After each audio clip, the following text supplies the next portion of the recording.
আসসালামু আলাইকুম প্রিয় শ্রোতৃমণ্ডলী, মাসুদ ডিফেন্স ব্লগে আপনাদেরকে স্বাগত জানাচ্ছি। আজকে আমরা কথা বলবো বাংলাদেশ বিমান বাহিনীর কিছু দুর্বলতা নিয়ে।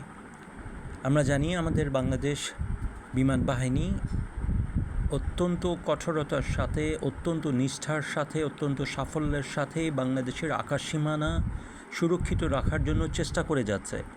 কিন্তু দুঃখের বিষয় এই যে বাংলাদেশ বিমান বাহিনীর কাছে বর্তমানে কোনো রকমের সামরিক helicopter, that is attack helicopter নেই।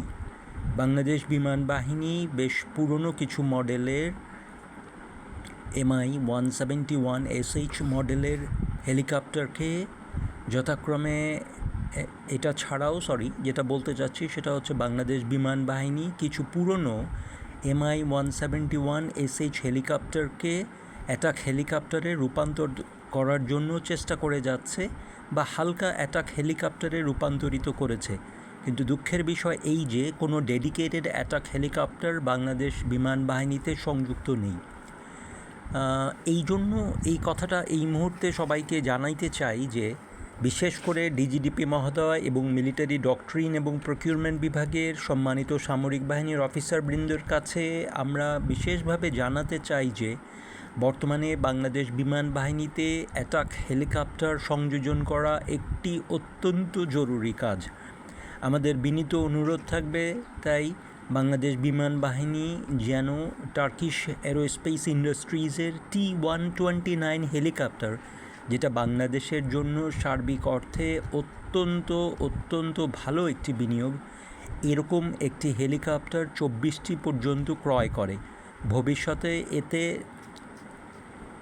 আমাদের দেশকে রক্ষা করার জন্য, আমাদের দেশকে শত্রুমুক্ত রাখার জন্য অনেক উপাদান আমরা যোগ করতে পারবো।